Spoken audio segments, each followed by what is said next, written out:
Okay, so today we're going to go over how to prep a chainsaw. So right now I've got a 16-inch chainsaw sitting in front of me. I would recommend some safety glasses. I'm going to go ahead and wear these instead. If you're using solvents or you have debris, any of those things could get in your eye. So the first thing you want to look at is the chain brake engaged. And the way I can tell that is the chain moves freely. If the chain brake was engaged, hear that click, and now it won't move, okay? In order to take this cover plate off, you have to have the chain brake disengaged. So I'll make sure that's disengaged. This saw has actually already been checked in. We didn't have any to be prepped, but I wanted to get this video done. So go ahead and loosen up this nut right here. Sometimes typically there's two. Husqvarna had a setup where they were only putting one on there. So this one only has one. So take that off. This plate will come off. Sometimes this handle is actually connected to this cover, okay? So this would be your clutch cover. And the way the brake works is this metal band, when I rotate this, it closes, okay? So it'll close tight right here on your clutch cup. This is the cup, this is your clutch, okay? It'll be tight on here so it won't move. It's a safety feature.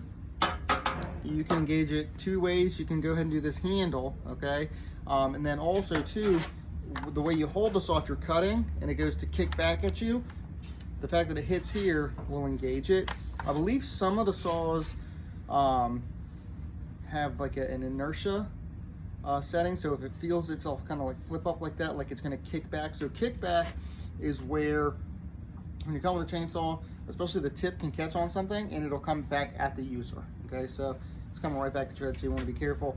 So the other thing people will do is they'll engage. If you're running the saw, you're going to walk over to an area to do some cutting, you'll engage the brake. That way you don't have to worry about accidentally hitting a button, the saw hitting your leg, some sort of issue. So that's your brake. The way the chainsaw chain works, so let's do this. I'm gonna go ahead and just take this off. So now that it's disconnected, the bar will slide back.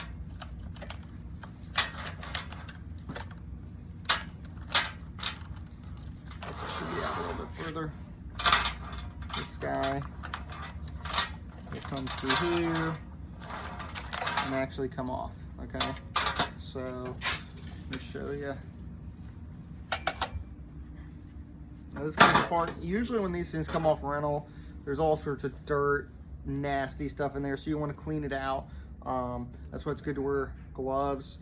I'll see you guys blowing them out. I don't really like that because you blow everywhere, it gets all over you and can get in your eyes. So I would recommend just, getting a shop rag, wiping all that stuff out, making sure you get everything out from in here, because all that's going to do is just kind of get in the way. So let's say that I had taken off the old chain, I'm going to put on a new one. Your bar can actually go either way, doesn't matter. So if you see a bar that's upside down, you can kind of see the A from the Husqvarna on there.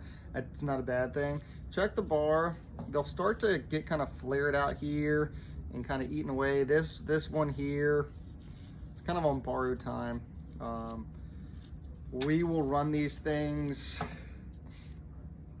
till they pretty much don't work anymore, because the problem is you put a brand new bar on one of these, somebody is using it, they get it stuck, and they'll bend the bar. And when the bar is bent, it's no good, but you'll start to feel it kind of flatten out right here or towards the front. But as long as the sprocket down here is turning, you're pretty good. So I'm gonna go ahead, put this on,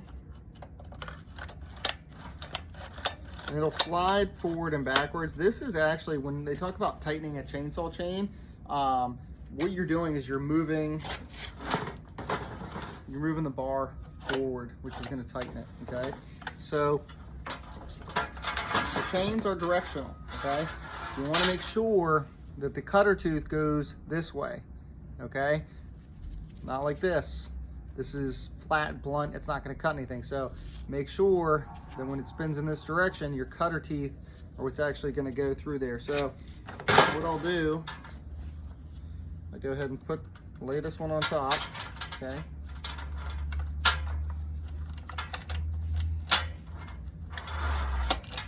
Oh, maybe not. Going this way. All right, looks like that's the way we want to go ahead and do this one here. Go around the clutch cup, bring it over top, get it so it's seated in underneath, okay? This metal piece right here, that will catch the chain if it comes off. So it's important, you want to make sure that guy is there when you're doing your check-in, okay? Now the way the chainsaw adjuster works, when I turn this screw right here, it's gonna move this post. This post is sitting inside of this little hole here. So what it'll do when I move that forward, pushes the post forward, slides the bar forward. So when we're putting this guy back together, we wanna make sure that we line this little post up with this hole. So right now, as you can see here, it won't go together. So what I want to do, make sure that this chain here is riding where it's supposed to be. And by playing with it, kind of moved it a little too far forward. So I'm gonna get this guy in. As I turn it to the left, the post is moving this way, and then it'll catch.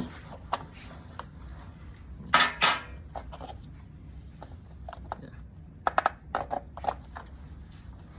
Okay. So this is together the way we need it. Obviously this is too loose, so I'm gonna go ahead and just put this on just loosely to keep it from falling off. And what'll happen,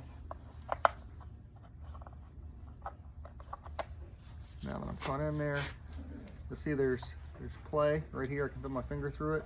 As I turn this, that play is gone. Okay, now this will move up and down. Okay, when you're tightening this up, you want to go ahead and lift up on the tip of the bar. Okay,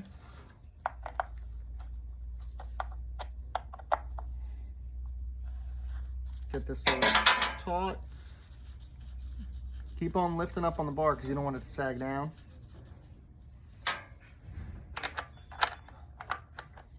I'm gonna go ahead and tighten it, okay? If this had 2 bar nuts, I would tighten one a little bit, then the other, and go back and forth till they're both nice and tight.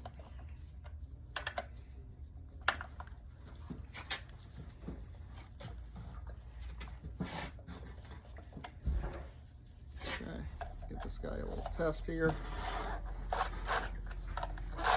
It's moving, okay? A couple other things that I want to check on here. Your fuel goes in the back. You get a little picture of a gas pump and some drops of oil. And then on the front here, you'll see you've got a chainsaw chain link, okay? This is for your bar oil. You'll notice that this little chain link is going in the right direction, okay? So what you do is make sure this link here and the top links look like they're going the same direction, okay? These you'll just turn to the left if they get stuck. The nice thing about your scrunch, you can go ahead and put this in here, turn it to the left. It's got a keeper on here so it's hard to lose. A little string that attaches it, okay?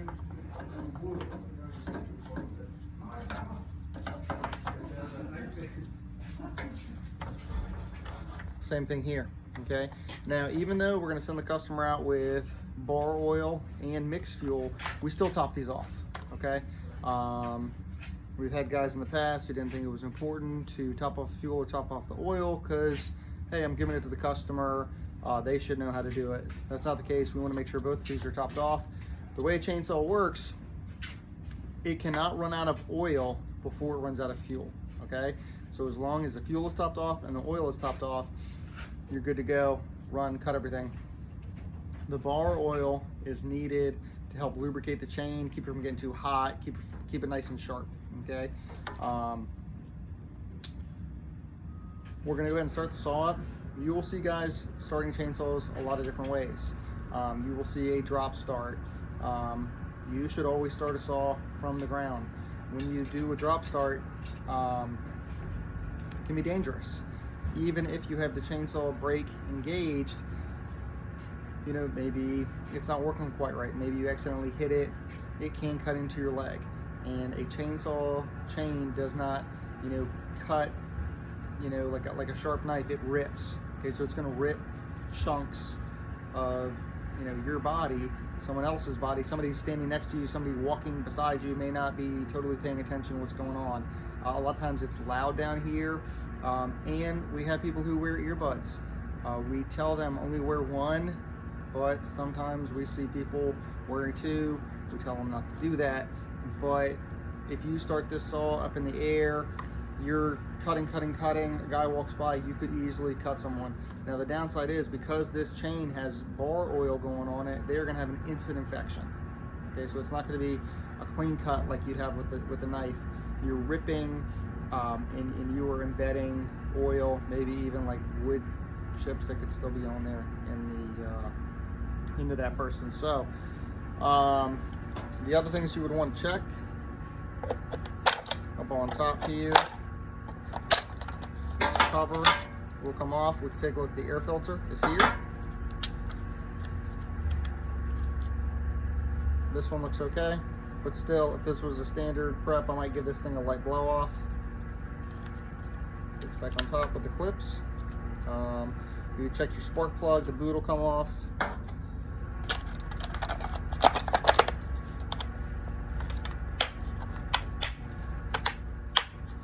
Okay, so now what I'm going to do is I'm going to go ahead and start the saw. I'll show you the proper way that we want you to start the saws down here.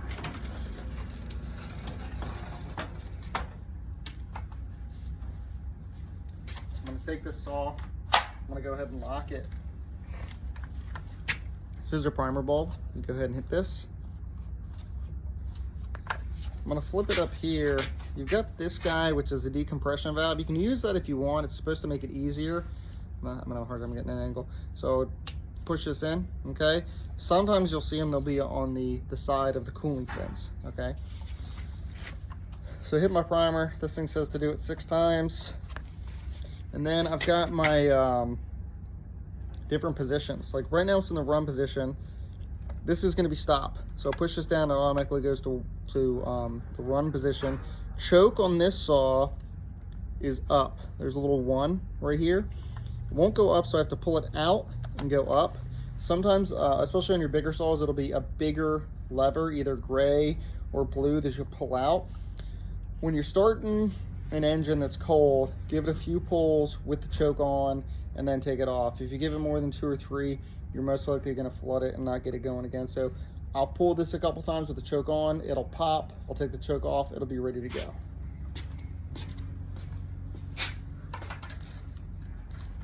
I'm gonna put my foot through it. I've got my right hand on this top bar. Even though I'm right-handed, I'm gonna pull with my left because that's how the saw is designed. So that pop means it's ready to go. I'm gonna take the choke off.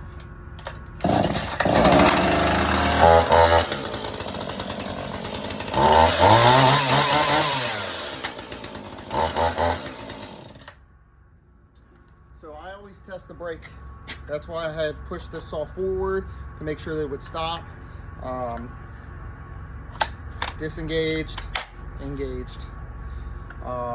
That's basically it. So you heard it pop, turned off the choke. That's why I didn't flood the saw.